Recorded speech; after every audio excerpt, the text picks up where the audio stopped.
Okay. So today we have myself, Dana, the staff person. We have Director Davidoff for Area I. We have two members of the Area I Advisory Planning and Heritage Commission, Andy and Kelly. And then we have two guests that are helping review our official community plan, Marcy and Eileen. And we're going to get started. Go ahead, Chair. I open the meeting at 6:45. And where is it? Yes. Acknowledgement? Yep. To acknowledge and respect the indigenous people within whose territory, traditional lands we are meeting today. Okay, now we got the agenda. So I move that we adopt the agenda as presented. Okay, Gail moves and I can second it. Okay, is there any additions or mentions or whatever? Okay, no, I don't see any extra additions. So we'll carry the, That's carried. carried, okay. Yeah, so now, you go No. ahead, Andy. Now we can, No, we want the receipt of the minutes. That's right. So this Number is the- 4. Number 4, Andy. receipt of the minutes. Yes, so I have a concern about the minutes from March 25th. They need to be amended to be Chair Andy Ozarif. It was written as Brian Bevelman last month, and it was Andy who chaired the meeting. Oh, okay. And Yep. location wasn't the youth room, it was the BCC basement banquet area. That's just insignificant. It changes. So I will make a motion to accept the minutes as amended. Dan, are you okay with that? Yeah, the copy I have did have Andy as acting chair and has Brian absent, but I did have the incorrect room, so I'll make that change. Okay, well, I guess the minutes that I received was shortly after the 25th, and Yeah. it had Brian Okay, on there. I'll make sure that we send the right ones to the board meeting. Right, that's all I have. Okay, that's it. Okay, now we can, that start, Oh, I made the motion, and I'll second it. okay. Okay, and we'll, All in favor? all in favor? Okay. You know, we start on the, Donna, you can Okay. start. You know. So I just want to tell you a little bit about the referral that you received. The heading is Small Scale Multi-Unit Housing, which has the unfortunate acronym SMA. And so what this is implementing, you may have seen in the early December, the province coming out with a number of bills passed that dealt with housing across the province. And so while not all of them pertain to us as a regional district, one of the things that we have to do is allow for 2 dwelling units everywhere throughout the regional district. So we can no longer have zones that just allow for a single family dwelling. And then we do have the discretion where we can allow for a house and a suite or a house and a detached suite. The province is calling them accessory dwelling units. People commonly call them laneway houses, carriage houses, garden suites. And so we have to make changes to allow for those. There's also some other changes to our procedures that don't deal with this referral, but just so you know, there's some changes around when a public hearing is held. Yeah. Okay, so the first big red flag for me is in Shore Acres, we have a hierarchy of density. So would this take higher density precedence over what we have in Shore Acres? Yeah, so in Shore Acres, where you're looking at, you can have a house, a duplex, a suite, or a mobile home for immediate family. You'd be looking at taking that caveat for immediate family away, and it would be either a house and a suite or a house and a detached unit. That could be a mobile home, but it could also be something on a foundation. So who will be liable for aquifer failures then? So what we've tried to do to mitigate that, because we don't have a choice with that density, is we've tried to mitigate that in our OCP through the Shore Acres Aquifer Development Permit area. So when we get these applications for more density, not only do they need a building permit, they have to go through some oversight with a qualified professional to make sure there's servicing available for that extra unit. Yeah, so what's happened is that as you go through the official community plan, ROCP addresses that, and you'll notice throughout the rest of the plan, you will see that subject to servicing is a really big piece, and also subject to professional reports and opinions, and so there's all kinds of, conditions that need to be met in order to proceed with this type of development. And basically, a building permit wouldn't be issued if all those conditions weren't met. So, we don't have the ability to say absolutely no. That province has taken away that ability, but what we've done is we know there's servicing concerns, so we've tried to mitigate that through a new development permit that we didn't have before in our OCP for the Shore Acres Aquifer. Mhm. And another thing that we've done dealing with servicing wise is we've said, if you have a property under a hectare, so 2.5 acres, you can your choice is a house and a suite. So you have to put the suite in your house. If you have a property over an acre, you have more discretion. You can choose. You're over 1 hectare, 2.5 acres, my mistake. You have some discretion. You're still limited to just the 2 dwelling units, but you can choose if you'd like a house and a suite or a house in the detached suite. So again, that's using interior house best practices, that lots under a hectare shouldn't have the detached unit on them. And lots under a hectare should not have multiple septic fields. So you gotta use the septic tank that's existing with the house maybe. If No, they wouldn't allow, that's not gonna allow they either. wouldn't allow another dwelling So how do with an it? existing field unless it was a very specialized, super expensive system that could service that. That's under a hectare. So in a sense, If it's they're under, not gonna allow that. If the land is not big enough, can't put a detached house on that partial land. okay, Interior health wouldn't. No, it won't Okay, allow. so what's happening with some of these folks that are putting, an RV and like an RV trailer on wheels? No, we don't allow RVs to be dwellings at the regional district. Okay, well, it's happening. No, and it's on a complaint basis, but basically RVs don't have the ability to accommodate snow load for our area. They're not, as much as people are searching for affordable options, they're just not a safe option, and so we don't support them as a permanent dwelling. Same with the park model modulars. really? Oh, yeah. Not even park models? Nope, and we've had huge pressure, from the manufacturers Yes. and representatives of the manufacturer. We've been dealing with this for, Longer than my time. 6-7 years now.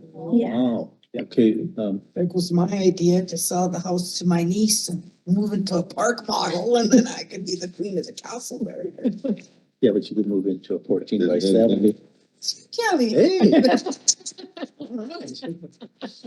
World War III and sparks. Anyway, next, sorry. Yeah, so Gavin. the main changes are introducing that accessory dwelling use where it, in some areas, like in Area A and in Area K, it was there in some zones, but now it's gonna be across the board in the regional district where there's zoning. Bringing in some general use regulations, so some rules around those accessory dwelling units. So that's like the first one I mentioned is whether your lot is over or under a hectare, a maximum footprint for these accessory dwelling units, a maximum height, a maximum number of stories, making sure it's not an RV or a tiny home, things like that. And then the other thing is having to change a lot of definitions and a lot of and the way that we dealt with density, because the way that we dealt with density in our bylaw just didn't lend itself very well to adding this new use. And so to make it a lot more clear, because it was very unclear before, because we were using site area calculations, now we just say, this is the minimum lot area if you want to subdivide, and this is the maximum density you can put on this lot. And it's always going to be 2. So, one of the things I see in, places like Upper Glade, there is large lot sizes, but sometimes very little usable lot area because a lot of it goes straight up the, side of a cliff. Is there any provision in place that talks about usable versus total lot? Not in the zoning, but the building inspector will still have their discretion under the community charter that if someone's proposing something in a hazard area, they can make sure a geotech report is required before they approve a building permit. Mm-hmm. So we have what you would call cluster housing language in our current official community plan, where it's encouraged that there be cluster housing on large acreages, particularly on large rural properties. And so point of that was to preserve arable Yeah. land Yeah. and build on non-arable nodes. And again, that would be subject to health approval. So we do have what I would call, interestingly enough, in our new draft, we have this village zoning, kind of a village zoning. And, but again, that only applies to certain identified properties. But right now, if you own a 50-acre parcel of land, but only like 1 hectare of that is usable, for, suitable for housing and septic and everything else, technically, under our current bylaws, you can build, two homes there without any subdivision.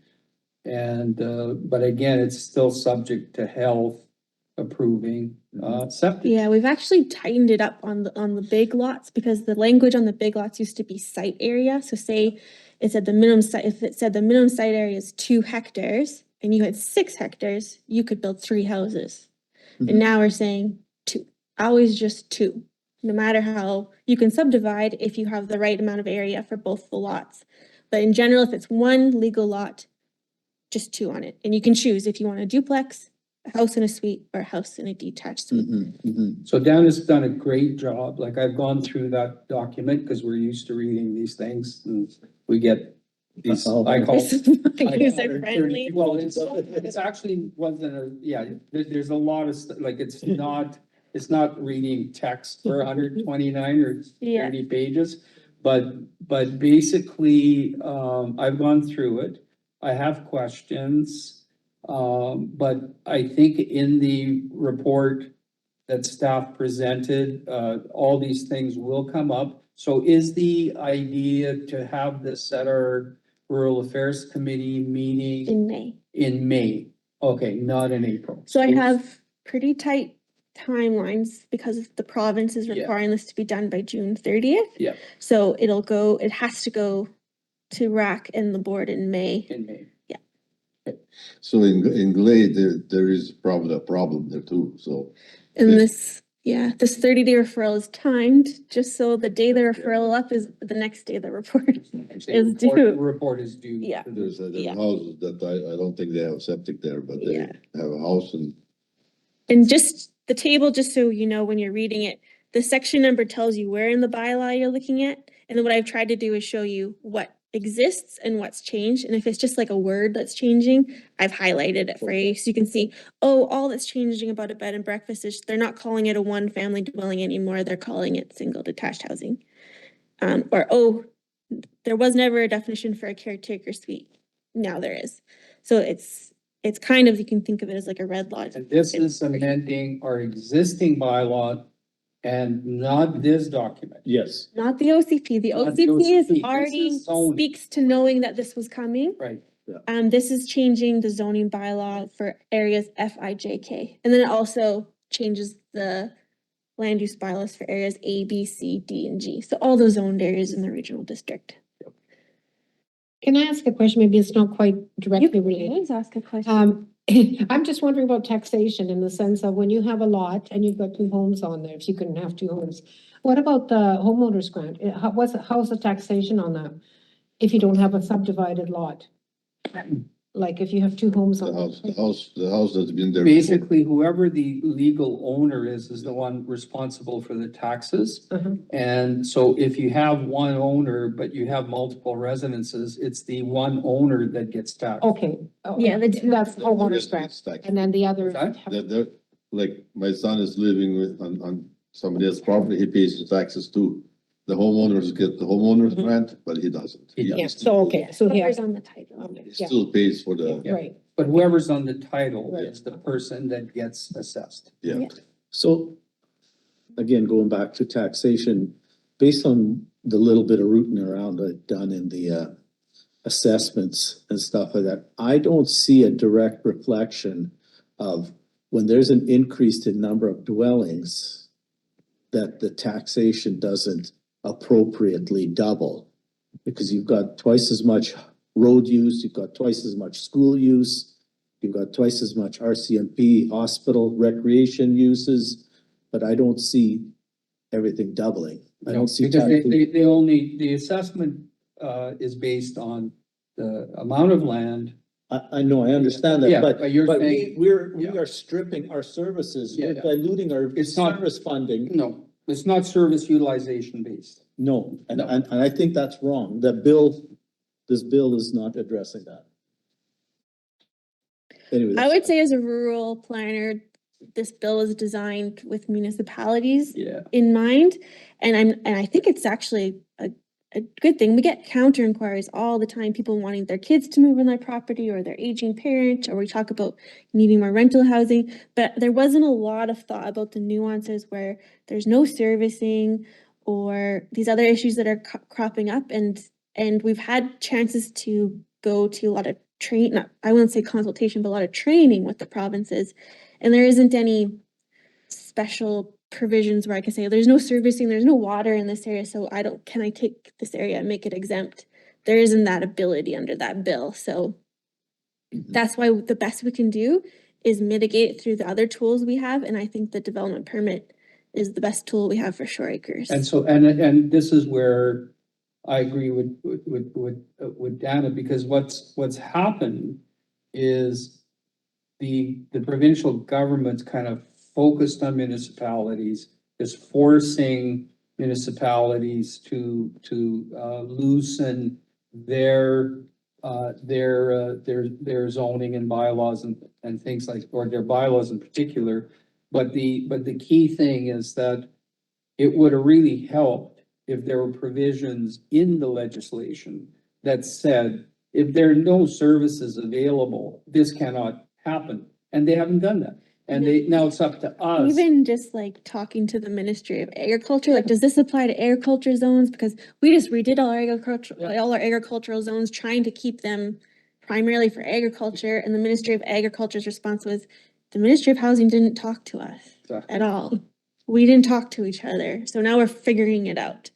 So yeah, your frustrations are valid, but we're just rolling with what we're rolling with. Okay, I just, thank you. Yeah. For clarifying. Yeah, and Amendments to the legislation is something that I think is gonna have to be lobbied for through the Union of BC I Municipalities. think And I think we're gonna see some resolutions coming to UBCM in September, saying, hey, we need like better legislation. yeah, I think it's a good time to be a lawyer and a good time to be a planner. There's lots of work. There's one. But you should know, not directly related to this referral, but just some other changes that came down from the province at the same time were around public hearings. So because you get referrals for rezonings, things like that, and often one of your recommendations is this should go on to a public hearing. And so what the change is if a rezoning application is aligned with the policy in your OCP and it deals with housing, you can't hold a public hearing. You just keep going.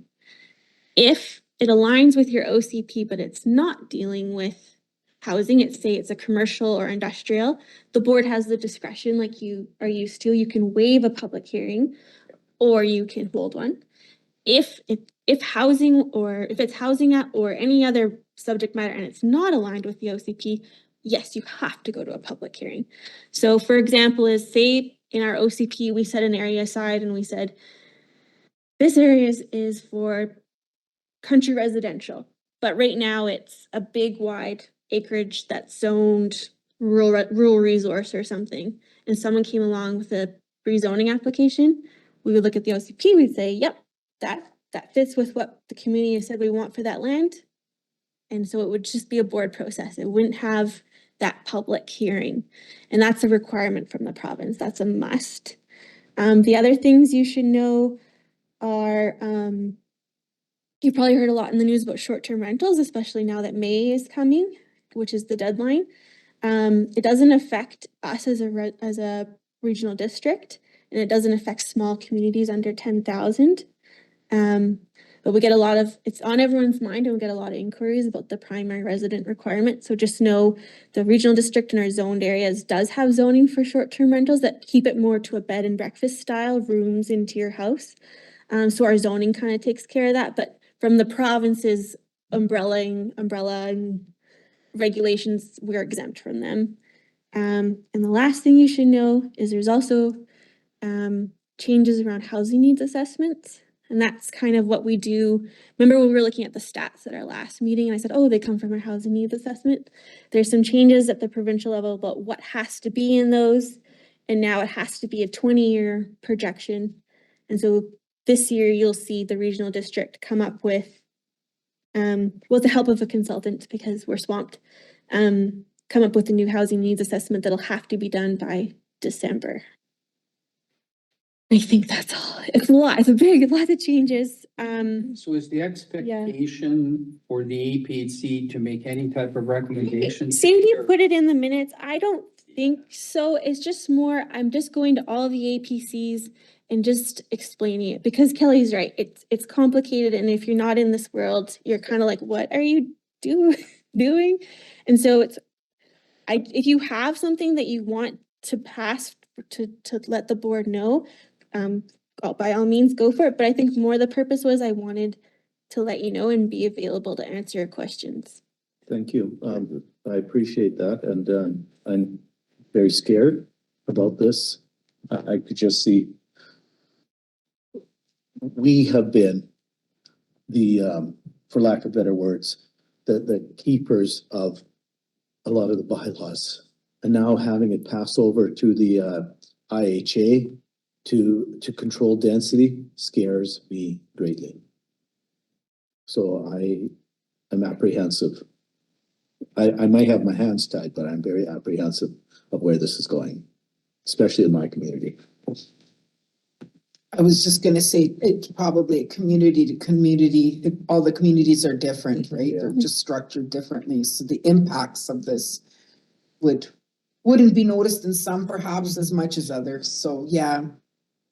Yeah, the point of the legislation, I think, is that the province, the government of the day has determined that housing is a huge priority, maybe a number one priority.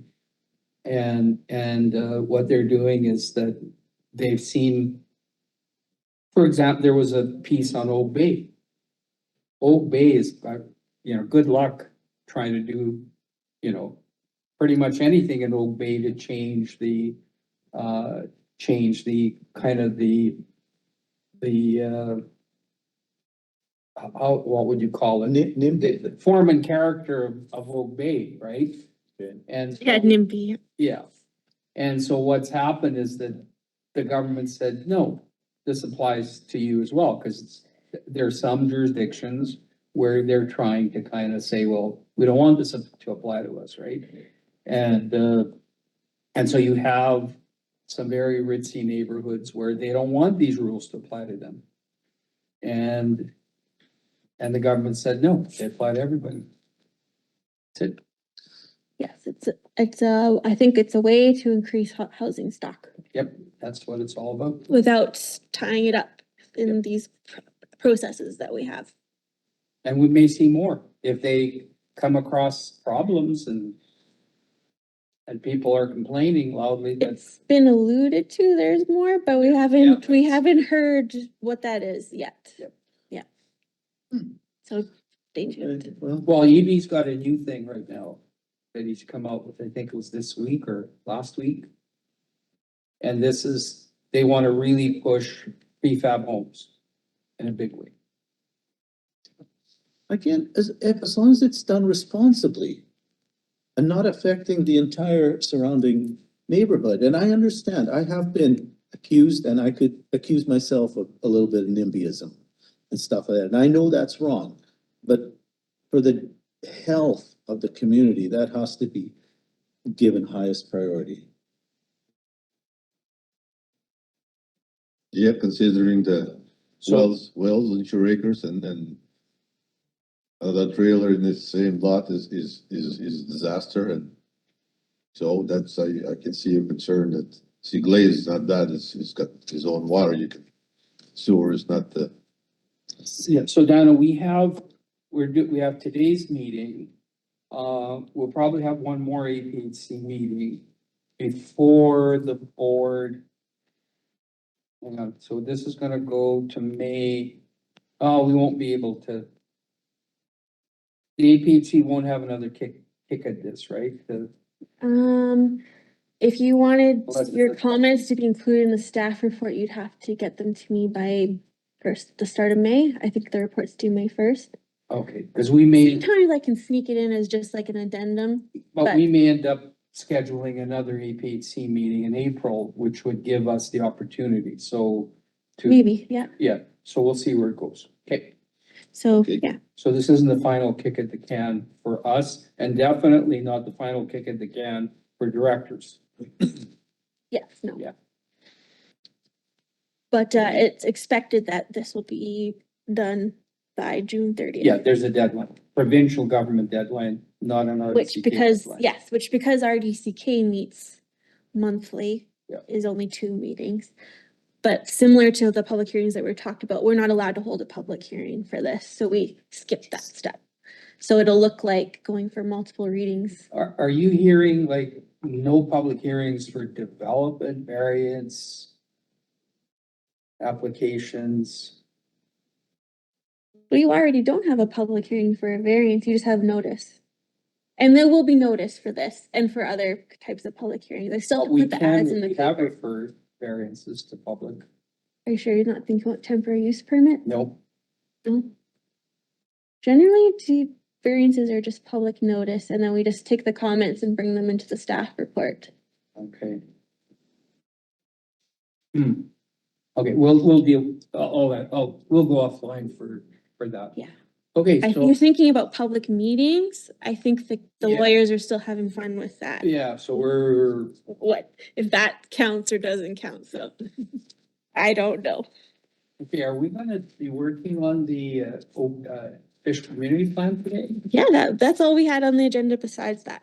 Hot calling the kettle. Yeah, exactly. I thought that was a little cheeky. But I brought sweets and refreshments. I'm allowed a bad joke. Dad jokes. Yeah, dad joke, yeah, no kidding. All right, Chair, I'm done. You can move on to, so, okay, we 6 start and on the 6. 4, No, objectives and Well, we policies. stopped on page 11. Yeah, okay, so now we go to item 4.0, objections and policies on number 4, right? Item 4 in the Yeah. agenda, yeah. well, item 6 in the agenda, item 4, or no, item, how far did we get into the OCP? We got to section 3, I believe, that's where we're at. Now go to section 4. We finished 2, we're gonna start 3. We're gonna Am I start 3. correct there? Yep. Yeah. So that will be page 11. Thank you. 11. So I have one I'm gonna let other people go first and then I'll go last. So this section has the Area I broad goals. So these come from community, trying to distill all of that community consultation. As well as 3.1 is the regional vision for the future. That comes from the regional district's integrated community sustainability plan. And we brought that to Area I members and said, do you resonate with this? Does this seem relevant to you? And the answer is broadly yes. And then we broke down Area I specific goals, and that's the 11 that we came to, which is a lot of goals, but also I didn't feel like I could get rid of any of them any further than that. So that's section 3.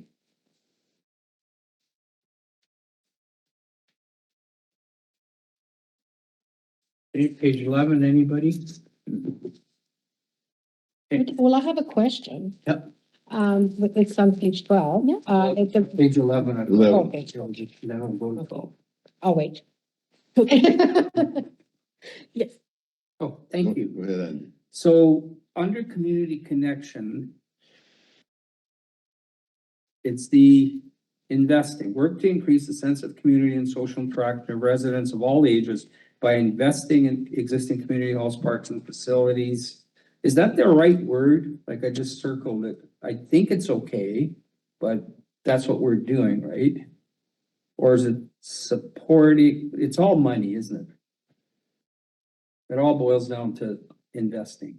Are you questioning the word investing? That's. the Yeah. word? Yeah, he's wondering if we should change it out for supporting or, But at the end of the day, you can't do anything without money. So maybe investing is the right word. okay. Okay, good. And then in four, Ducabor is misspelled. Oh, no, I thought I caught all of those. Duke Hobart. Sorry. With the H, yeah, after. And then Eileen's got a thing on 12. Oh, well, I guess it's just more of a question, it's reconciliation. Mm-hmm. I'm just wondering how many, Indigenous, residents are there in Area I? Quite a few. Quite a Yeah, few, lots. is there? 400, I thought. Yeah. More. I think we had it in our demographics. Oh, I see, okay. There's no reserves or, No, I but there's understand people that. that People have self-identify identified during the census as census. Indigenous. Okay, There's actually. so I guess my question is then, is that how do we as individuals, do any kind of personal reconciliation? Like, I mean, it's a kind of an open-ended question out there, but I mean, we try to include everyone in our activities and stuff, but I mean, still, this reconciliation theme seems to be very, well, it's very present. And I guess for me, the question is even how does the official community plan reflect that on a personal level for us? Like, what do we, what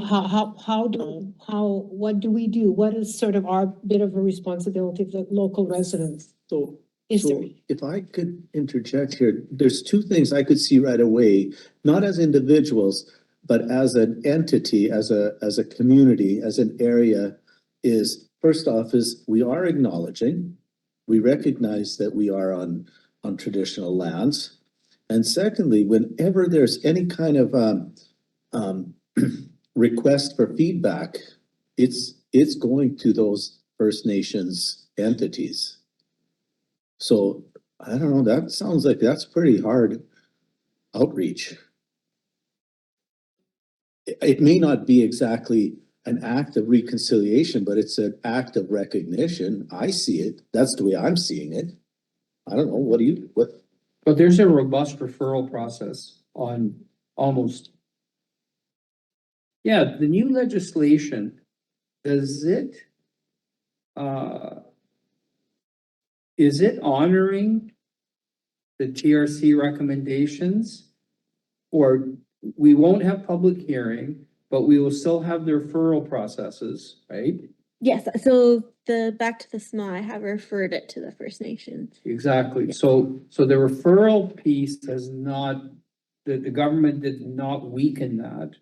Did they strengthen it, the referral process and the consultation, meaningful consultation with First Nations?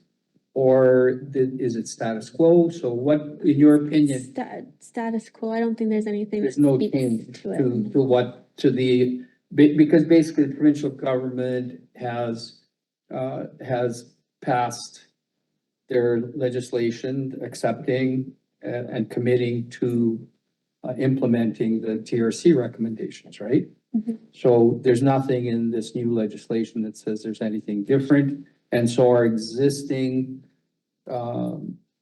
requirements for referrals, which are more robust than they were before, continue. I think one thing that we've done a little better as an organization at the RDCK is in the past, because we are required to consult with First Nations when we make official community plans. I think in the past we've said, here's our plan. What do you think? And now we say, hey, we're going to start a plan. How would you like to be involved? Who's the best contact? Do you want us to come to you and meet? Like, I think we've done better at that relationship building, getting them involved from the beginning, instead of just saying, here's 100 pages, we're done. I think what I What do heard you Eileen say though, it's personal. Well, not only that, when I read this, it says to me that affect all communities within Area I. So what communities are being affected? By the first, with anything with, Every community is affected by anything that happens in it.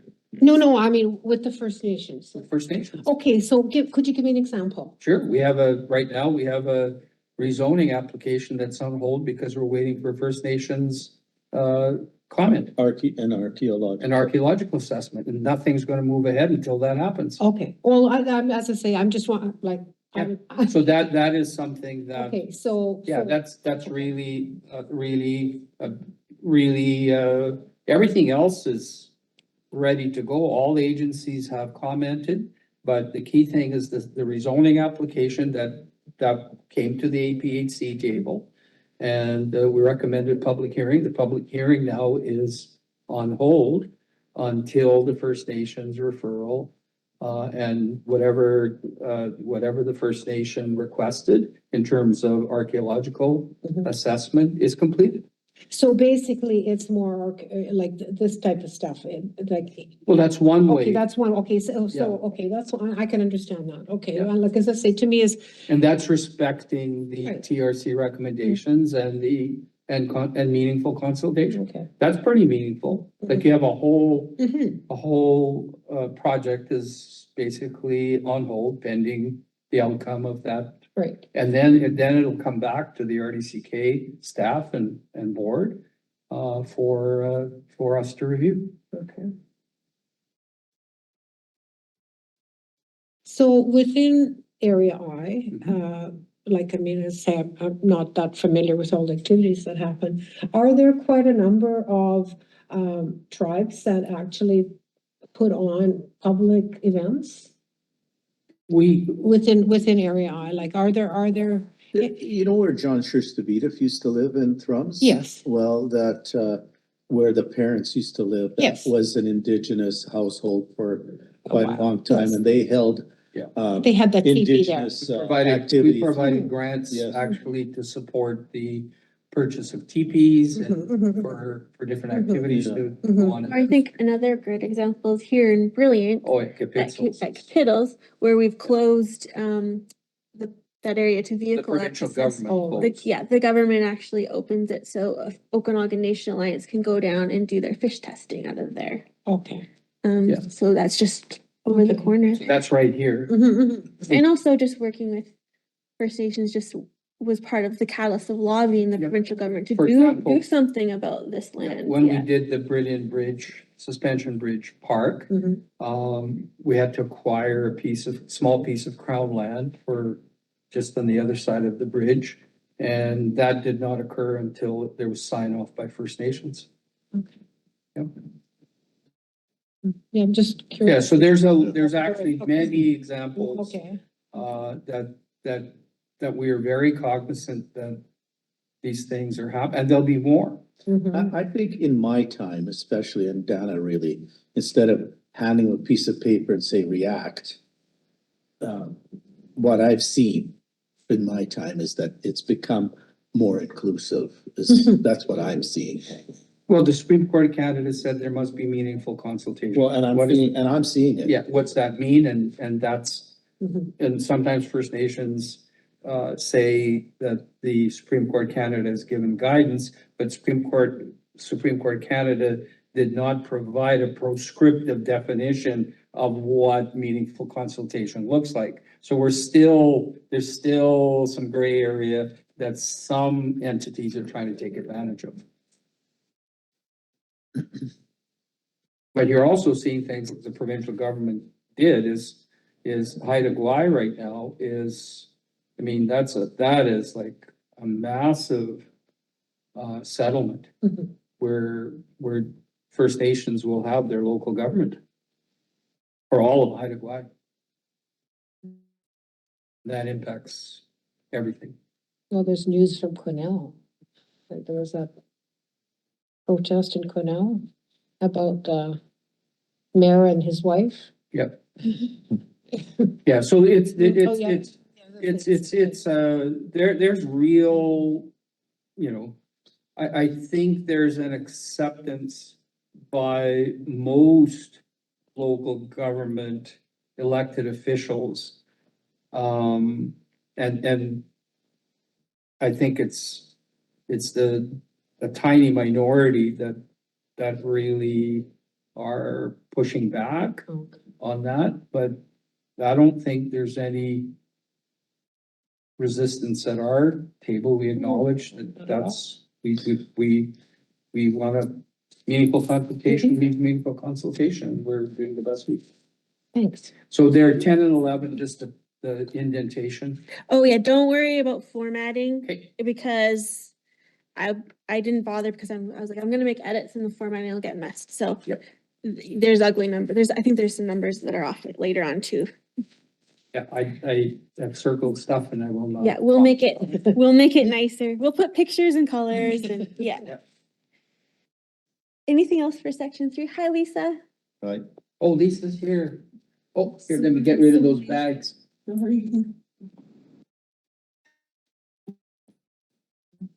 Oh, Keep going. are you okay? I'm okay. It sounds like there's something. No, mine's supposed to give me a hug. Okay, just make sure you're okay. Lisa's father-in-law passed away. Well, that's what I'm saying. That's, Yeah. yeah, so it's, so sorry. Thank Please you. accept our condolences. That's for you best names. I see. We just talked about section 3 of the OCP, which was the goals, and now I think we're ready to move to section 4 on page 13.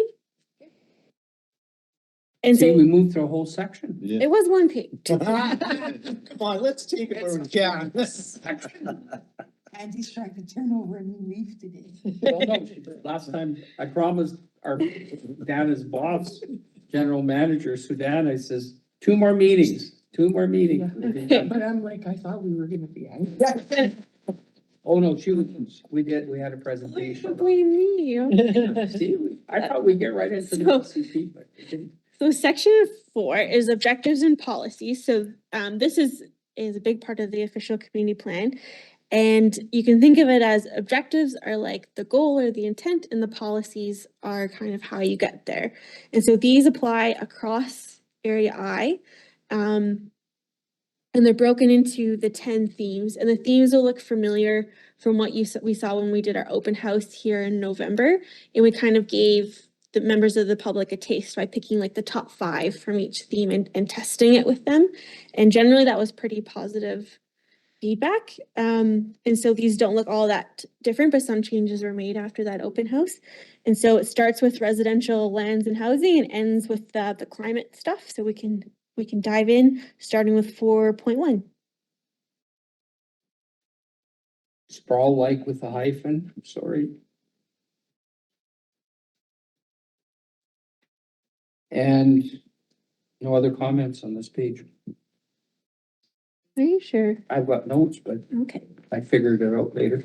Anyone else? Let's do all of 4.1. So on the next page too. 4.1. Anything for residential lands and housing? In number 8, where it says adaptable housing standards, is that gonna be a link That will be a definition that we'll put in. definition? Yeah. Okay. And so what adaptable housing standards are is you're not building your house to accessible standards, but you're making it so it's easy to convert later on. So that's like things like making sure there's enough radius in your kitchen and your bathroom, having your doors, having your doors a certain width so a wheelchair could go through. So all those difficult structural things that are hard to convert later on, you've already built your house to that standard. And then the easier things like putting a support bar here or a lift there are easier later on. And so adaptable housing standards is making a house that's not necessarily accessible, but easy to transform over later. Some little niggly thing, and I know this is the wrong place to talk about it, but in my parents' case, it was the stairwells were built to a certain width. Mm-hmm. I went to install a stair lift to get them up and down the stairs. Oh, does it get tight? It's doable, but now it's a whole lot of side skirting. I sure hope they address things like that for the future. Well, even rise and runs in houses built in the 50s. Like, I mean, you really gotta get used to those stairs if you've never walked on them before. Yeah. Yeah.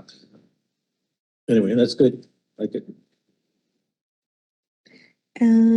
On page 14 at the bottom, land use, is that hyphenated or not? I mean, I'm gonna say no. That's fine. Okay, Okay. so Andy's looking at food, agriculture, and rural lands. Yep. Any, Page 15. okay, Good. Okay, so number 5 is really interesting. We'll work with the city of Castlegar on a cooperative approach to agricultural lands within the urban-rural interface that will mitigate the loss of agricultural land to future growth. I cannot recall one meeting that we have ever had in 40 years that spoke to talking about the use of agricultural lands within the urban-rural interface. And as a matter of fact, the city has expanded its boundaries, particularly over properties that could support agriculture. And the key thing is we get no say in that, none, zero. So where's this cooperation? And committing to work with the city of Castlegar on a cooperative approach to agricultural lands within the urban-rural interface to mitigate the loss of agricultural land to future growth. The airport lands are a classic example where you got prime agricultural, well, not prime, but agricultural land that now is an industrial development. Forest lands. Forest lands, airport lands, Yeah. you get the substation. So those were prime agricultural lands. And mind you, all the watershed is out of the ALR. That's another whole thing that has occurred. But this cooperation does not exist. And it's, wouldn't it be better if it did? but I don't understand, like, it's not the city's priority to focus on agricultural lands. They're focusing on development. They're focusing on expanding, industrial development, commercial development. Like, it's everything they're doing is for more development outside of the city's, city proper, like out this way, where more and more encroachment onto lands that could sustain agriculture. Like, I don't think it's a high priority for the city. So what I'm hearing from you is it's not that this is a bad objective, it's just that you don't see any participation from the I've city. never seen one comment meeting on the city valuing agricultural land and working with us on the interface. It's just non-existent. So how would you change the wording to reflect that? I would take it out I would take it out. because completely. it's not practicable. Doesn't work. It's never happened. And here it's a commitment. We'll work with the city. Will the city work with us? I guess so, but I I mean, also we would have- I push know- back that I I don't know wanna Nelson- change policies based Well, on Nelson current sits, relations. Nelson sits on the city of Castlegar, you know, on their, he sits in an advisory capacity on their official community plan.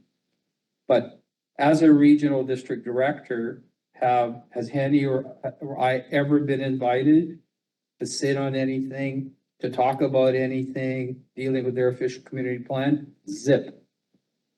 So how much do you really care about the rural part of the sub-region when you don't invite us to participate on anything? I Like could that. see this statement as being like, if. It's the ci- aspirational. Yeah, if the city came, the regional district would not be averse to working with the city. Will Never. strive to maintain or establish a cooperative approach with the city. I don't know. No, So I'm just saying is that making statements, this is a policy, right, statement. So that's a pretty strong policy statement. Does Castlegar have this in their OCP to work with Area I? I don't know, I haven't seen their OCP. Well, Nelson sits on it. He sits on the advisory committee and he's your manager. So here, if we put this in ours, and I know there's a push to do a sub-regional OCP rather than an Area I, J and a city OCP. Well, we'd always have to have our own OCPs. because we're different. like an electoral area OCP, which is, Yeah, I and Jay could go together, but Castlegar couldn't come with us. yeah, so I'm just saying is that when we make these types of policy statements, will work is not, may work. Even changing it to may work rather than will work. Will work is definitive, it's mandatory, it's like, we have a policy that we will work with the city. So saying may work with the city, if practicable, qualify it. I think that's a great point. Maybe Donna find out from Nelson if Yeah. there are similar statements in the Calscar OCP. Yeah, I've got a note Because they're about it. rolling theirs out right now, and the key thing is that, Consistency. yeah, if we value agriculture, then let's value agricultural land, right? Yeah. And then let's talk about that. So when they say agricultural land, they don't necessarily mean ALR land. They just talk about any viable. Any viable agricultural land, but I don't see that being a primary value of the city. They're looking more for, like what they did at the airport lands, and what they did with Fortis. Like they took a huge parcel of land in Otishenya, bought the old Otishenya school property. It was like 10 or 17 acres, can't remember how big it was. And the key thing is that they put a Fortis building there and a parking lot, paved it. They paved the agricultural land. They didn't grow agriculture there. And where's that value then? So that's what I'm talking about. So may work with the city of Castlegar on a cooperative approach to agricultural lands, and at the end, put if practicable. Okay, I've got that note. Yeah, that's it. Mhm. So that's, and I make that statement intentionally because you shouldn't be saying things that and implementing policy to bind, but leave a door open to work. Does that make sense? Mhm. Okay, Mhm. and then in 13, environmental farm plan program, capital P.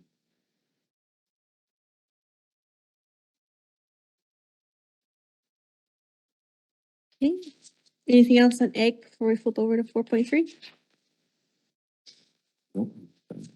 Okay, so 4.3 is economy and jobs, and we've got it split into commercial. With a little subsection, home-based business and accessory tourist accommodation, and industrial. And then a subsection of industrial, we have the aggregate and mineral resources. So here, could we add neighbor friendly? Could you just tell me where? Number 3.1, encourage neighbor friendly. Home-based businesses. Okay, And I think we need to build that in all over the place, even though we make a statement about being neighbor friendly, because home-based business can be very neighbor unfriendly. As a matter of fact, I just received 2 really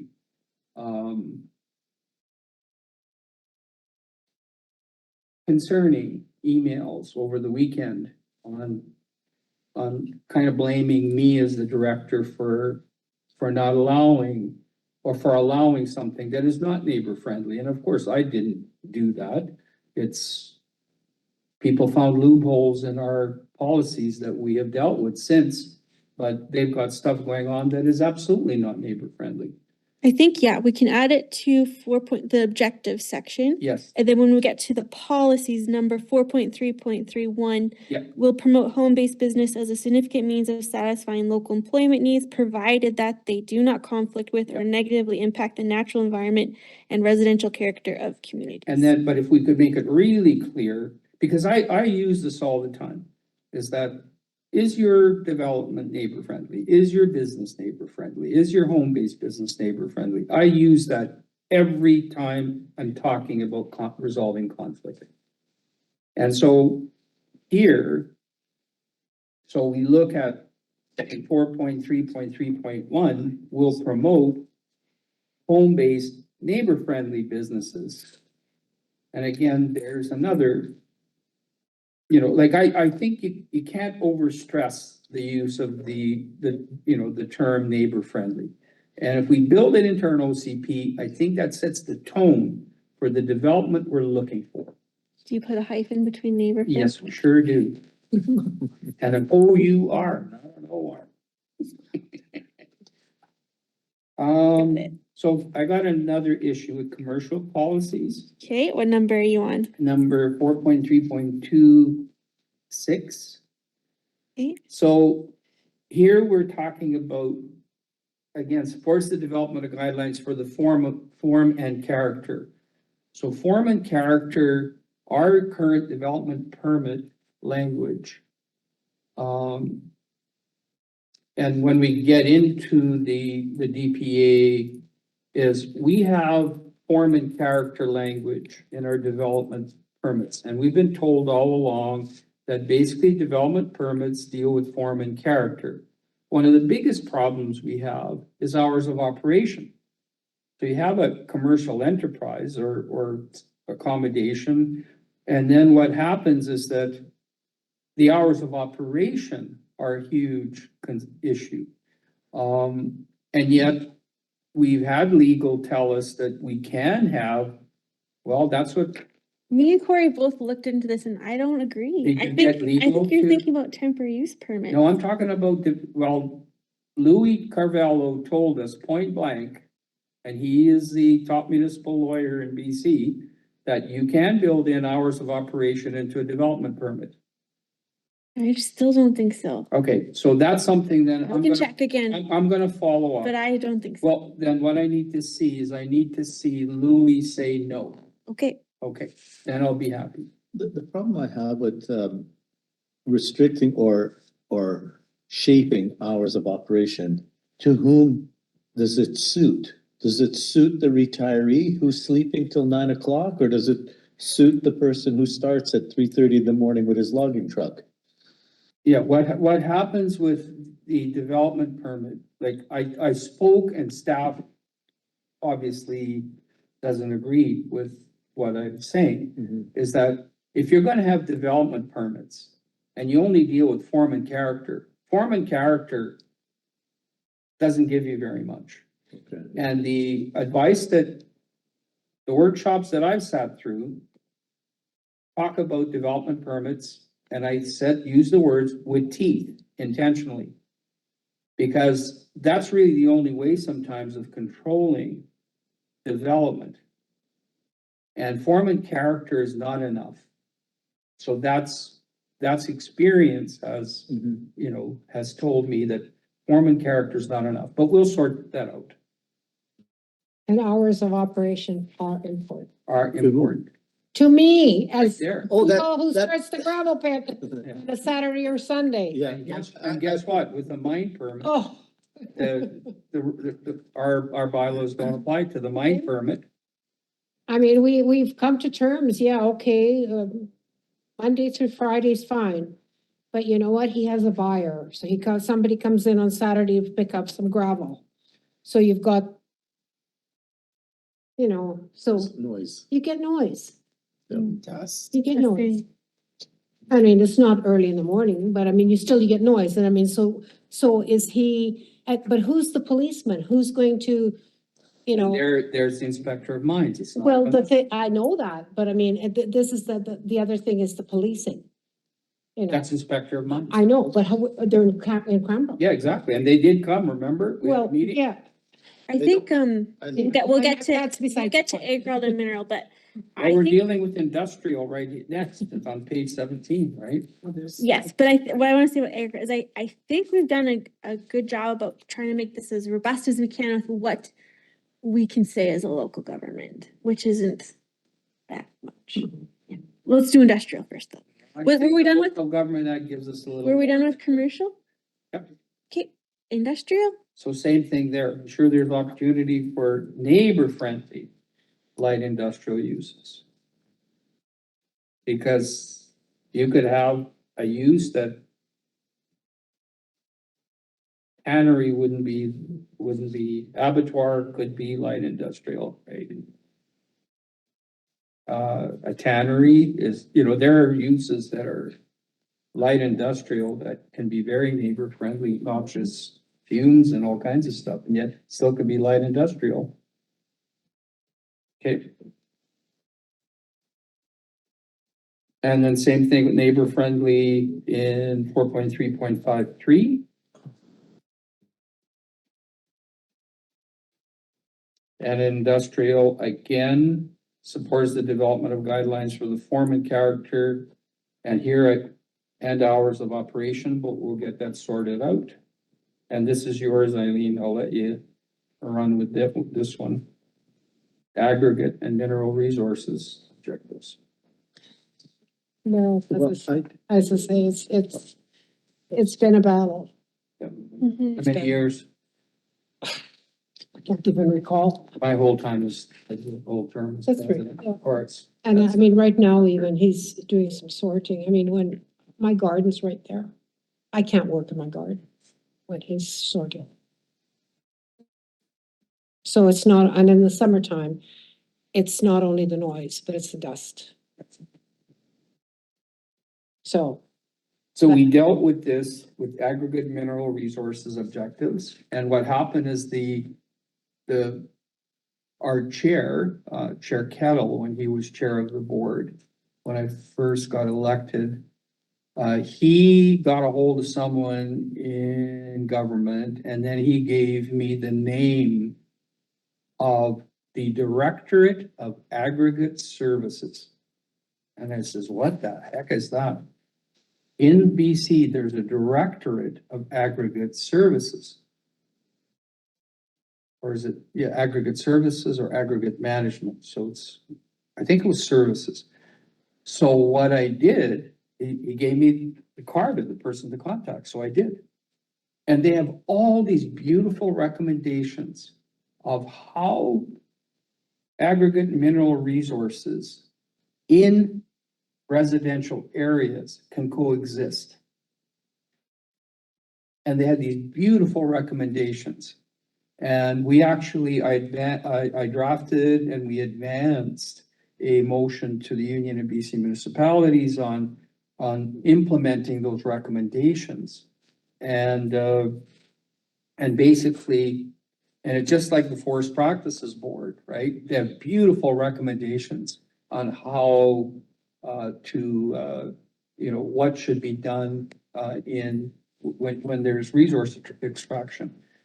And what happens is that no government has implemented any, like, those recommendations. They implement a few of them, and it was so frustrating to hear the chair of the Forest Practices Board and their staff, like at a board meeting, saying that here are all the recommendations, and it doesn't matter what political stripe the government is, they're just not implementing what are seem to be common sense recommendations.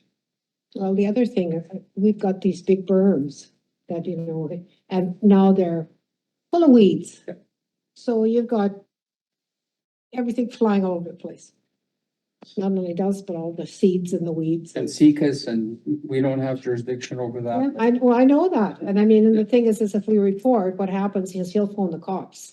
And the cops come to our house then occasionally because we're looking at his property or taking a poll. So anyway, it's a long story. There's not much we can do about it. Not neighbor friend. No, Not neighbor friendly, no.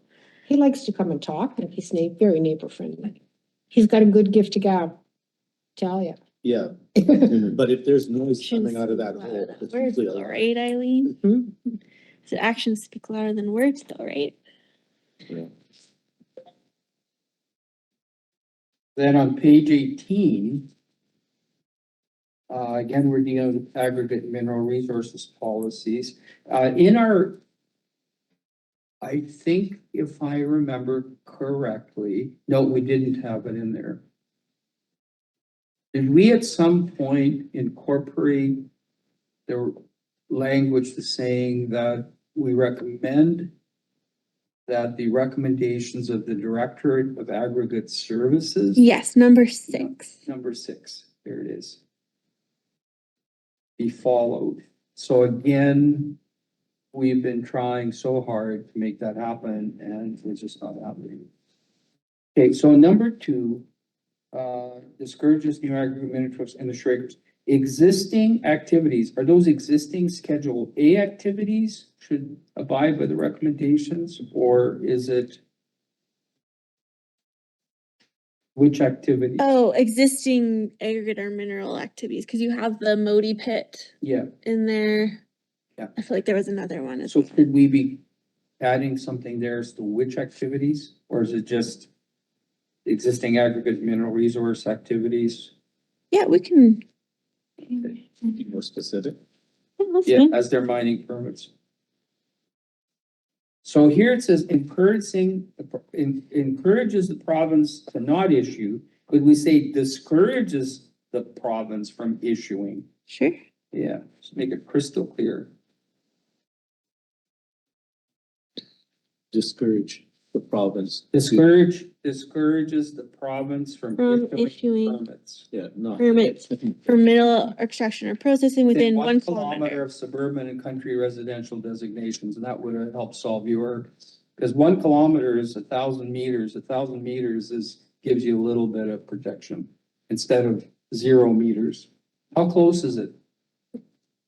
Next. No, it's your property line, but technically, how close is it? Well, the berm's right on the other side of the fence. Yeah, they can operate within Well, I a mean, few meters. It's like, I mean, he's just down below. I mean, he can move around in this. Is it Yeah. below the Glade? and then Is it the one by the Glade? yeah, behind Yeah. the glade, that's okay. So what happened is that when the mine inspector came and we had all a big meeting at Eileen's place, Fred's, they said that technically that mine could go down to river level. And that's a long way to go. And we know, well, they're outside, but we know from the drastic study, the lower, the deeper you dig, the more vulnerable you are Oh, yeah. to make the groundwater, so. Okay, this is good. So we have those number 2 and number 3. So 5 is encourage full, no, that's good. Yeah, I'm good there.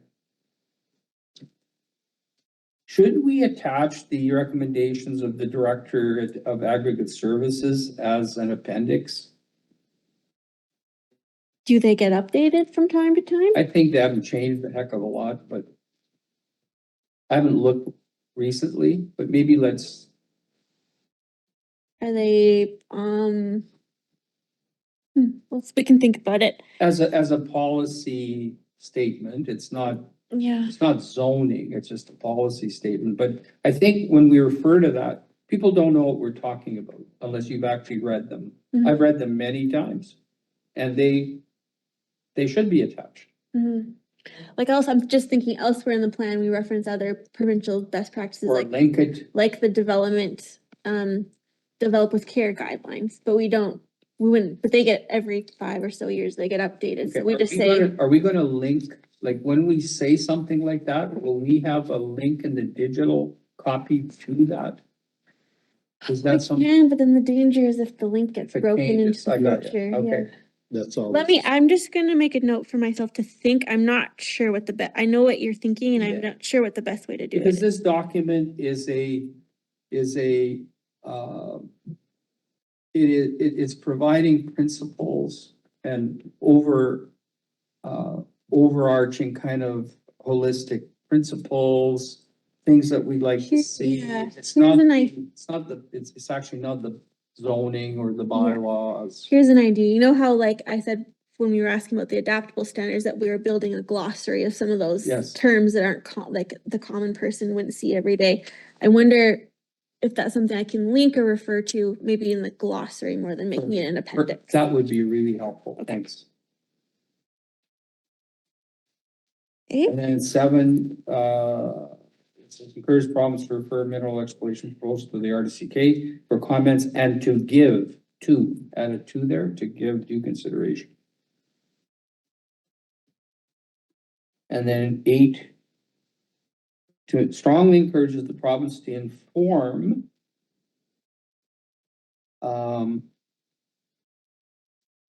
and here meet and meaningfully communicate. So what's happening is that the province doesn't meet with the community and have meaningful communication. Everything's done through the application process, but we want them to come and meet with, if you're doing something, right beside someone's place, I mean, you'd think that before they issue the permit, that they would be talking to impacted people. They would come and meet, right? Make an effort to do that. So if we're doing a policy document, then let's put in what needs to be there. So inform, meet, and meaningfully communicate. Do I have that noted? Okay. 19, it's, I don't know if it's cannot or cannot.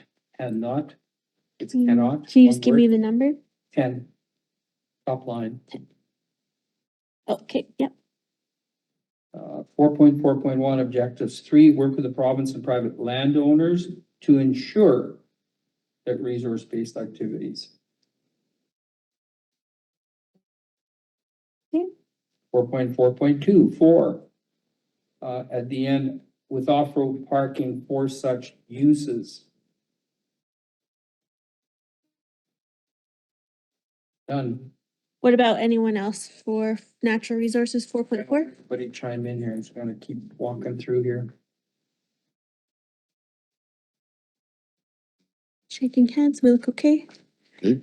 Okay, so there's 10 themes, so we're almost halfway. The next one, health and social well-being, page 20. I just have to stand for a sec. Okay. You can go ahead, guys. So we have number 5, promote good neighborliness. Is that? I guess that works, that takes care of the neighbor friendly. And then 7 is commit to initiating a long-term journey. It's not commit to initiate, committing to initiating a long-term journey. Okay. 4.5.2.1, anticipate 4.5.2. Okay.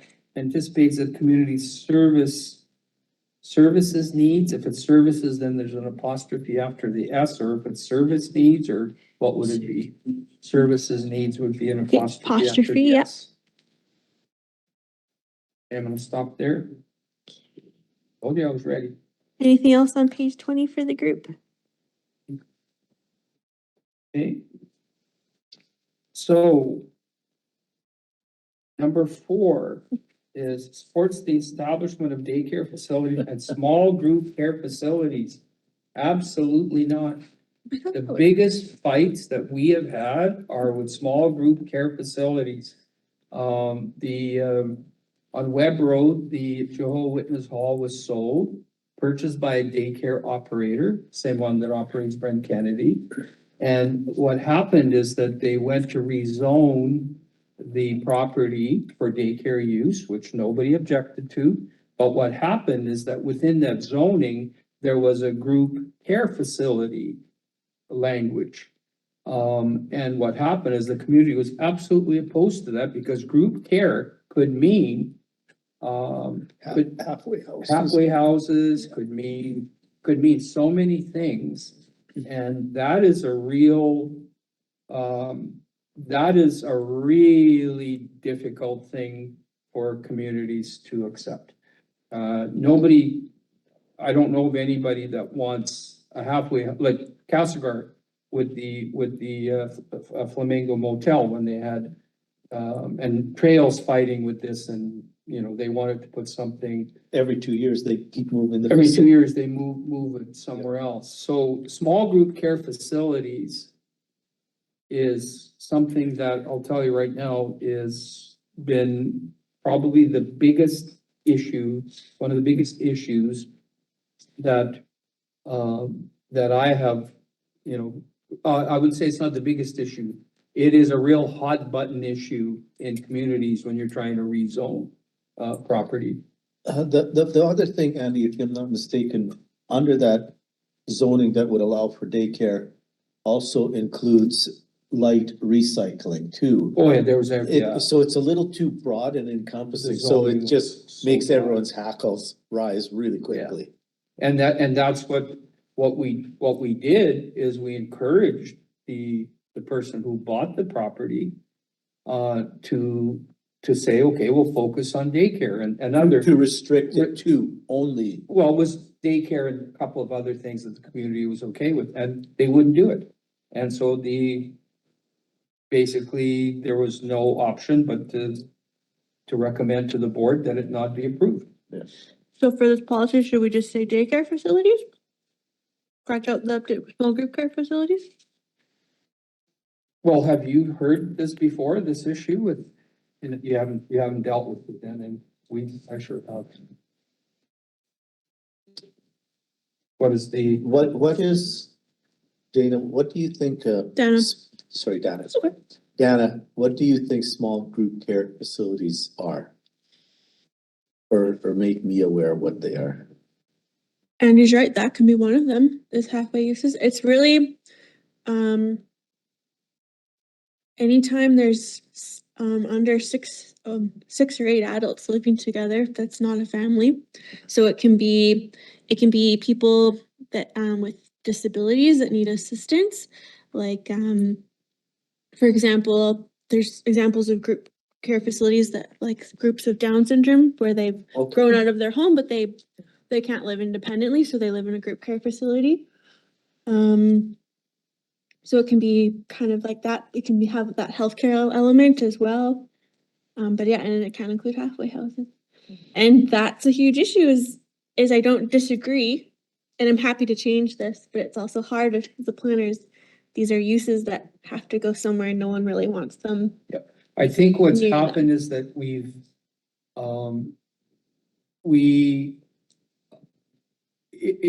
appreciate that these are more municipal based than in our residential sort of residential portion of our electoral areas. Because if you have a psychiatrist's office somewhere, you have all kinds of people with severe mental health issues coming for support. And that's accepted in certain places, right? In professional buildings and things like that, but primarily in municipalities. But if you had something like this happening in a neighborhood, so all I'm saying is that I know it's an issue, and do we deal with it now, or do we wait for we're making a policy statement that this is something that we support. Do we support that? If I was a planner and I saw an application Yep.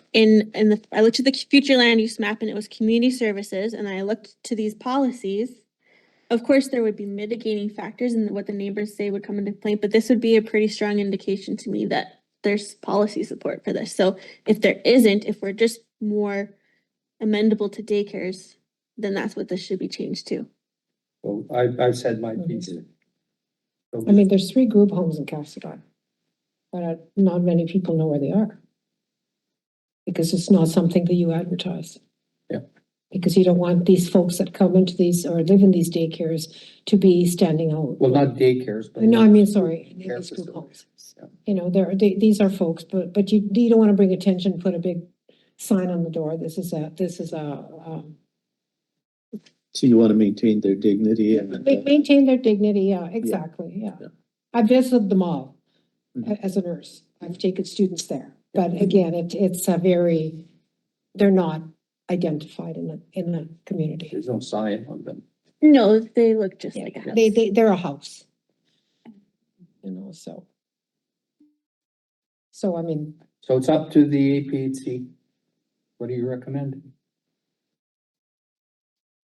As much as I recognize that there are needs for specialty care facilities, I see that as a huge stumbling block in a rural setting and stuff like that. And you may encourage it or you may support it, but the general public will not, based on the flavor that I recognize in the community. I'd love to say that I'd like to have that stricken. there's, is there a potential one, or was there one on Loft Road? I heard about something on Loft Road Okay. that was potential, but the one in Webb Road was definitely something that the applicant refused to remove. Mhm. No, but actually, a group home on Loft Road, I mean, an existing one, I'm not aware of that. you're not aware of that? Yeah. Well, I mean, I just, through the grapevine, kind of heard a little bit.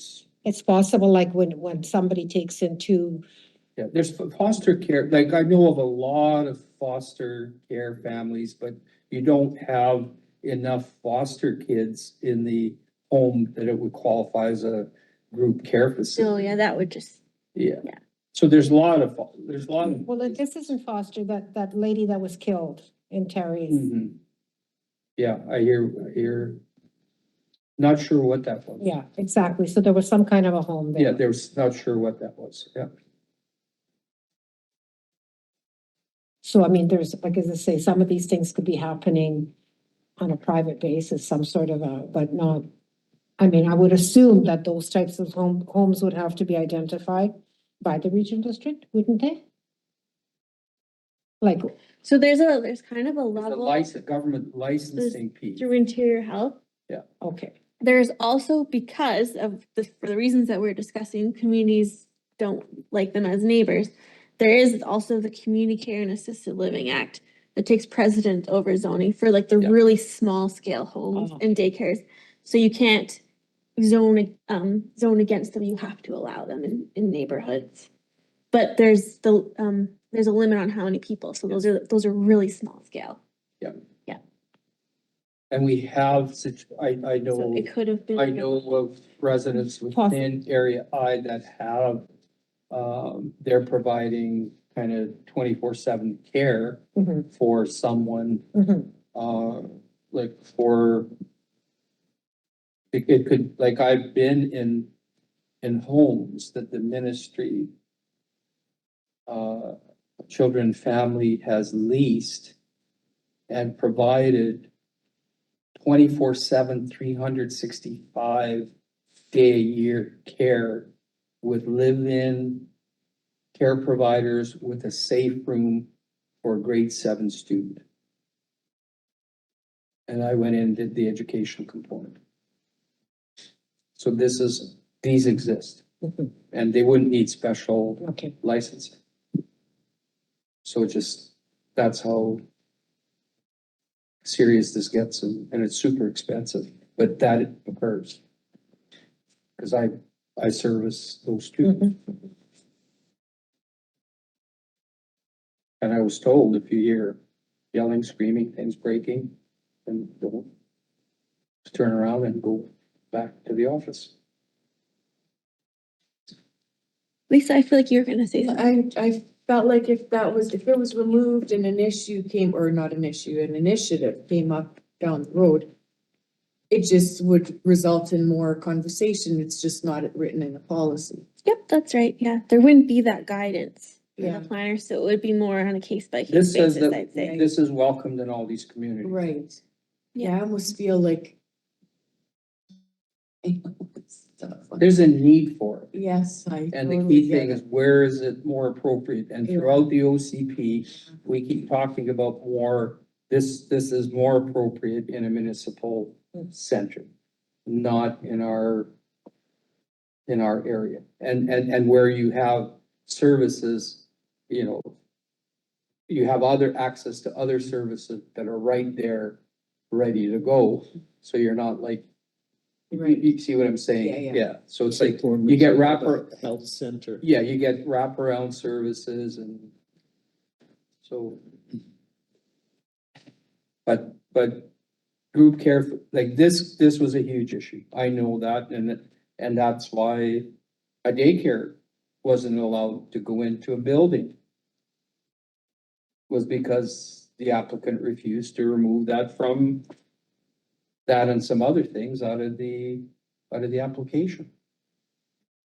See, the next point speaks to larger Yeah, group care facilities. and it says it's within the city of Castle. Right, so it pushes them there. Yeah. May just leave it, I mean, it still needs to be applied for and discussed and, right, like, Well, anyone can apply for for zoning, for Right. anything that they wanna do. Then then it goes through a process. Yeah, But are we gonna get to a point where right now, we heard that public hearings may not be, allowable, never mind required For housing. for housing. But could the provincial government say, okay, for small group care facilities, they could be built anywhere and it overrides, our zoning? They could do that. I mean, they kind of have in the community care assisted. Exactly. They've already done things like that. So we've seen that before. I'm just saying, I know what happened in a real life situation in our area. so removing that statement from point Doesn't 4 preclude won't- it from happening. Okay, then Yeah. that's, I go for It just that, and says then that- just remove larger from the next point as Remember, the well. the policies guide the zoning. That we then incorporate this into the zoning as an allowed use. That's right, yeah. Yeah. So in that daycare facilities, and then you should take a small group care facility, take that out. That's right, yeah. That's what I'm That's. saying, should be there, that it's up to you to. The daycare, I don't Recommend. mind that, but But you know what? I'll tell you, in Trail, I was in some homes, small group homes, Yep. Trail, where there's 4 people living in a group home. These folks are living in they're living in a community. They're living within the community that Yep. they're there. Like, I mean, so in other words, are we saying that we don't want any people that have challenges not living in our community? Is the other question. You know, are we discriminating here? There can be an application Yeah. for that. That's not what we're saying. But I What mean, we're but if- saying is that we are passing a policy here that says that this is what, we're speaking for the community Mhm. of Glacier Acres, Terrace, Bass Creek, and Brilliant, saying that in Brilliant here right now, there could be a small group care facility, and the zoning is coming to make that happen. Do we go out to the community and say, what do you guys think about this? Or do we recommend that be Oh, I removed? see, okay. So it's either up to the community in our consultations and public hearing process. Community will say, Brady may say, we don't want that here. Don't support that policy. Yeah, I feel remove it because that binds us, but let it go through a process. But if there's an application to make that happen, it's not an automatic thing. Right? Yeah. Because the policies will dictate the zoning. And then somebody says, we're gonna put a halfway house here, and there's no recourse. It's allowed under the zoning. And I know and you look at Castlegar, what's going on with, you know, even in Vancouver, like you got Insight in the middle of big city, and that's, you know, the injection sites are controversial. But again, we're talking about two different things. One is within a municipal area, one is within a rural area. Right. And the facilities that a rural area may have to, Don't support that. they don't really They don't. support that. Yeah. Rural living is hard at best of times.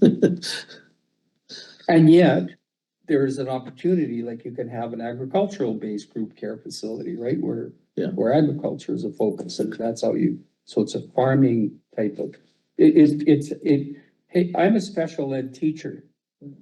Right? And the thing is that I support these things. You know, but I'm just saying, knowing what happened, is this something that we should be putting in our policy? That's all I'm saying. So it's up to you guys to say leave it. well, then we just take the small group care facilities, take that thing out of there and leave the rest the way it is. And if there's an opportunity, if somebody applies for a group care facility, then we look at it, but it's not in the policy, Okay, Okay, and then, you know. Right? and I agree. And then to Marcy's point, then on their next item 5, when you say larger. So why push it to the city of Castlegar, right? And leave that, well, we accept this as well. Why not, if we're going with small group, why not larger group? Put us beside the British Cultural Center. Why not? Yeah. Or Terry's community. So why are we pushing it to the city? You may never know So you can't be a hypocrite. what's Either gonna happen. you're pushing the larger one to the city, but we'll accept the small group, but we won't accept the large group, larger group care facilities. So you either accept them all or you don't. So that was interesting when I read that. So, and we're having an interesting conversation. I support them. My personal opinion is I support them. So if the Throngs Market converts to a small group care facility, I know who won't be happy, but I may be happy So you'll be in the facility. because I'll be in there with it. One of the people get the care. I don't keep threatening me. I'm gonna put you into a care facility. Well, be right next door. That would be irony. So do you understand? So I'm just saying is because when you look at 4 and 5, we're pushing one to the city. And yet the other one, we're saying it's okay. So what's wrong with having the larger one? Well, I think it would depend on At the the junction. type of At the care. Claymore Junction, right? Providing care for people from the valley, from all over. There's no zoning there. Let's not go there because that is such a sore point. Oh, I know. That interface is a horrible situation at its best. We mean the no zoning? Yeah, well, you go from a place that wants to create a destiny and then you got the Wild West separated by a row of Wild, trees. Wild West, and that's why I say you wanna do that, go to Area I. Area H, right there at the junction. That's what everybody says, go to the junction. Okay, so what is the will of the APHC and advisors? I think you should take out the small group under 4, under 5, take out the descriptor larger group care to just have group care facilities. That's all I would, Oh, I see, so. that's what I would amend it to. So that becomes all inclusive. The municipal, centers.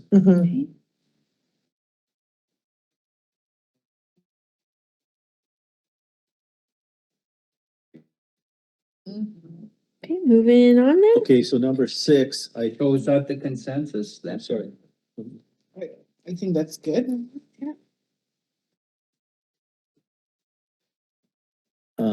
So Which number, one? number 6, I Yep. don't understand, why you would coordinate the improvement of records of burial through inventory and mapping when that is something that's currently being done by the cemetery boards, that's also encouraged by the, It's required by. it's the- by the consumer protection branch too, so I don't quite understand. I understand the need to assist with future needs considerations and stuff like that, but I don't understand where the internal operations and the regional district would mesh and blend well. Can we just take it out? It was just in the 2018 version and I didn't want to delete it without talking to you guys. Number 6. Number We just 6, I don't think it really is needed there. Okay, Yeah, it's a like Fine by me. there are regulatory requirements for record keeping. Yeah. yeah, I don't think it's a good practice to have a policy about something that's already It's there. required. Yeah, I Yeah. think it's redundant. We don't need to make this document longer than it already is. Yeah.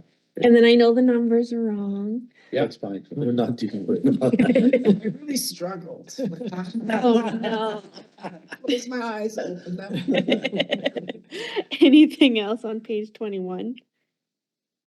15, Okay, and here we'll support the use of public and private lands for local community events as important contributors to the social and cultural values of Area I, provided that such events are supported by communities and are neighbor friendly.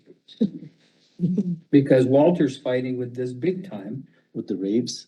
Yeah, and they're not neighbor friendly. And what's happening is that it's a, so they're trying to regulate it through noise bylaw and stuff like that and special language and it's not happened. Like it just, these events are just not neighbor friendly. We've had them here where we hear of a rave happening and we use our noise bylaw and say, hey, we just had a grad party Tuesday night in Pass Creek, which worked out okay, but that took half a day of my time. No, I'm serious. I must have missed you at the party. Yeah, exactly. I was there. Had my stash there. and Tuesday everything. night, eh? Tuesday night, yeah. So it was like everything, full on RCMP, full on fire department, full on everything. Stanley Humphreys, administration, all of us, like just working together to make sure that, and it was 4 days of really dry weather. There was BC Wildfire did a prescribed burn in Deer Park and left. And then what happened, it flared up during the night and the Deer Park community, they don't have a fire department, but they all went out, worked on this thing till BC Wildfire came back in the morning. And what's happened is that then the pallets started coming at 3 o'clock or 3:30 upper Pass Creek where the ballpark is, where they have their parties. And the grass is bone dry, the forest is bone dry. And I just told Sergeant Taylor, I says, I hope it rains. And it did. But what ended up happening is this was like really early start and lots of work, like literally 4 or 5 hours of my time was spent just addressing, making sure that this was looked after. Okay. Time check, it's 8:18. Is it realistic that we could get through section 4 tonight? Going, How far is it? keep going. Oh, Wow. probably No, not. page 31. So I think things. 10 more pages. I don't That's believe a that's lot. gonna happen, but Yeah. I do see things like 16 should be excluded because I think that's covered under other. Yeah. I kind of wanted to take that one out too. Okay. And 18, I am involved with a lot of local volunteers and I don't quite understand how you would encourage it besides good words. Well, there is a way of encouraging Okay. it, and hopefully I'm helping with that, like with the recognizing long service. True. Providing grants and supports, there's a lot of encouragement and support. So that's really important for us to be doing, because otherwise we won't have those volunteers. Okay.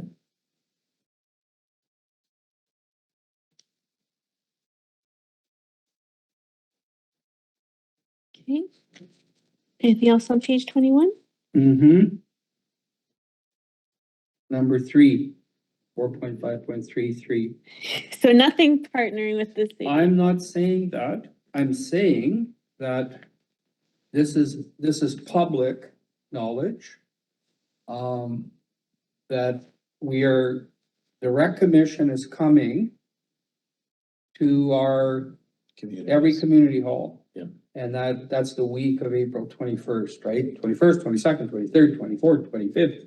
So the rec commission's coming to each community hall in Area I to talk with Area I residents about recreation needs of our communities, not the city of Castlegar residents' needs, but what are our needs? What do we need supported?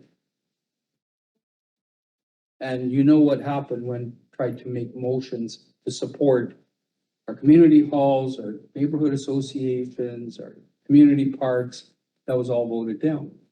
And I says, well, how can you go out to our communities when you don't even want to provide $2,500 to support the hall or the community association, or you get whatever, or even the Glade Recreation Commission Society, which is directly focused on recreation.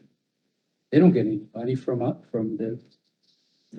services that we're taxed for. So Andy, but what's wrong with item three. It says will partner, and right now the city has made it clear. And some of the commissioners have made comments about kicking out Area I. And so that's the way we start this work. We will partner. And Matsuki out. Yeah, and really, Area J and the city are ready to go it alone on some stuff. So let's kick them out. Well, it's, all I'm saying is that this here statement is like, will partner. But we're not even, We may not be invited to the table. well, what's happening is that we may not like the terms of the partnership. Oh, true, okay. And there is yeah, we've been here before. Will liaise with the city?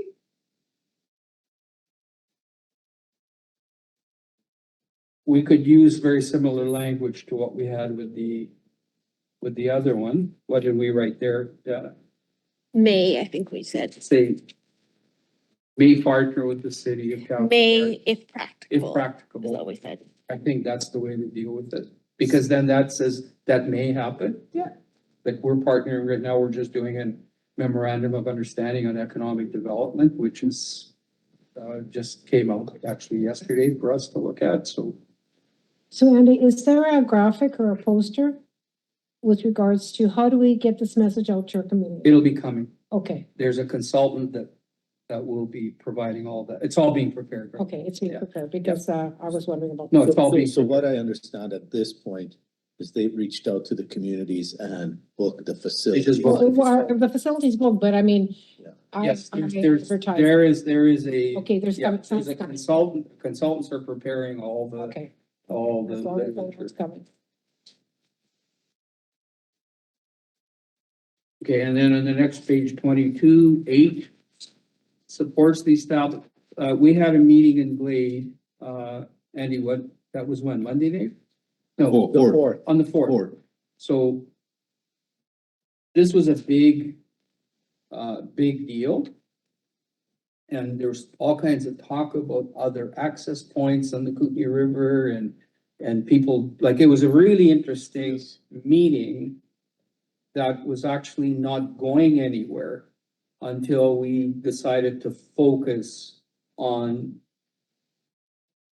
each component of what the community felt important to support or not support. And then we finally got to somewhere. So number 8 supports the establishment of public access points along the Kootenai River and Kootenai River and Columbia River for the purpose of swimming, fishing. And here we referred to dry hydrant, and emergency water supply access. So we have that language elsewhere in the OCP. So do we put it in here? I think Or we is this have that in, focusing on Parks and Rec? this is Parks and Rec, and I Okay. think we do have some of that do wording have in it, yeah. 4.6. Okay, so then the last one is 11 is Trans-Canada Trail, that the Ts are capitalized. And So it's, just back to the swimming, Yeah. do you not put in the Slocan River, the Charade, beach? Good point. that's a good point. With that. Spokane River is one of the most important That's right. access points for swimming, not fishing. Okay. And the 11th, the Trans-Canada Trail is an important connection between Castlegar and Nelson, not Glade and Castlegar, because it goes all the way through. Okay. is there a connector from Rover Creek through to Nelson? Mhm. I'm not aware of them.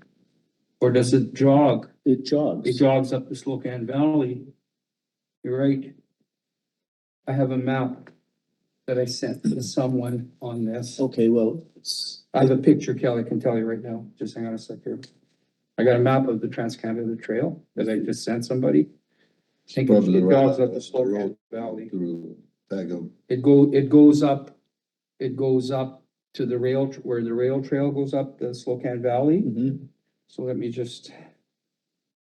I don't understand, I don't believe It it's. does go on, it does go to Great Creek, so I just wanna do this here real quick, photos.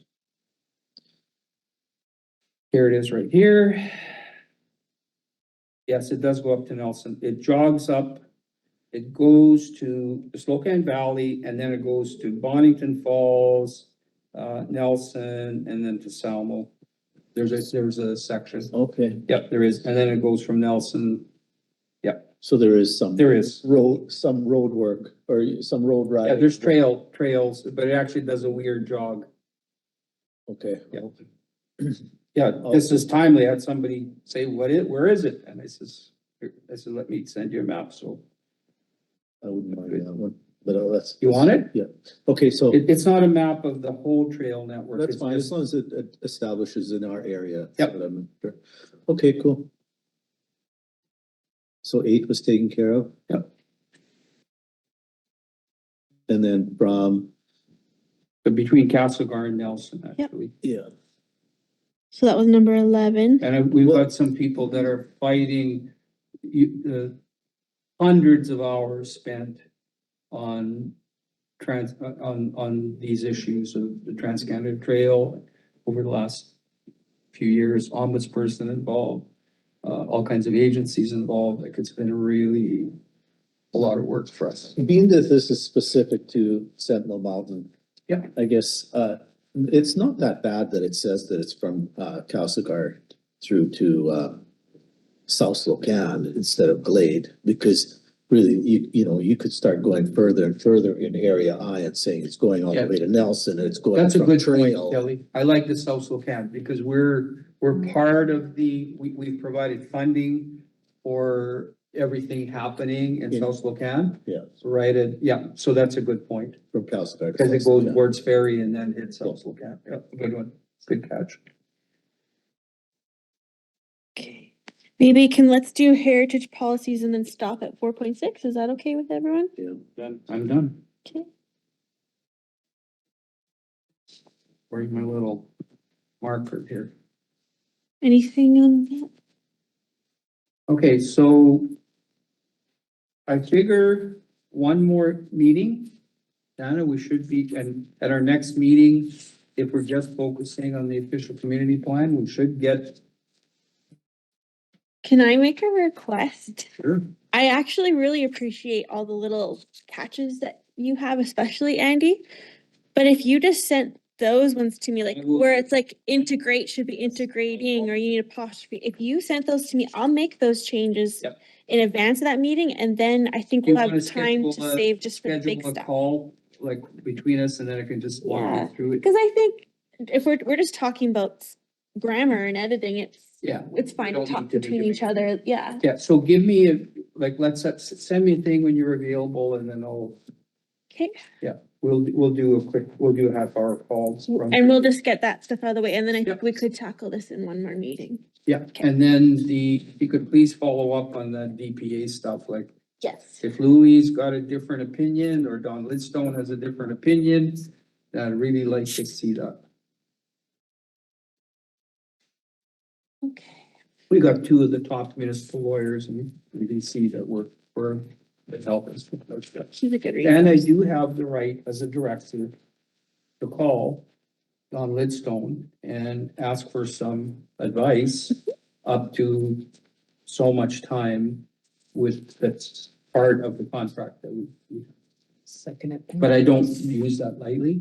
I usually use it if it's that perceived conflict or something like that where I really wanna get. Yeah, if it's more a planning question, we have our own Yeah, budget for You got that. your own budget. Yeah. for that. Okay. Okay, so we are moving through. And it is picky work, but it's important work, right? Because this is the document that's going out to the public. Or it's already out, it's just. But do we have, where are we at now? Public time? Yeah. Okay. Okay, Um, don't have no public. we Well, they do are, we on have the three. computer. People on the. One's me, We have Kate and another person. Thanks for hanging in there and listening to our meeting. We have a chance to just, if you have any questions, we can take those now before we adjourn our meeting. You can feel free to just unmute yourself and chat, or you can use, if you feel more comfortable typing, that's okay too.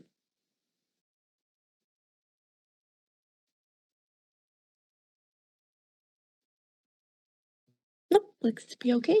Okay, nobody there? Okay, so thank the public for coming. Thanks the public and the next meeting is gonna be, Oh, yeah, next meeting is hang on a second. not yet scheduled, so But I think we should still try and get it done in April. Yeah.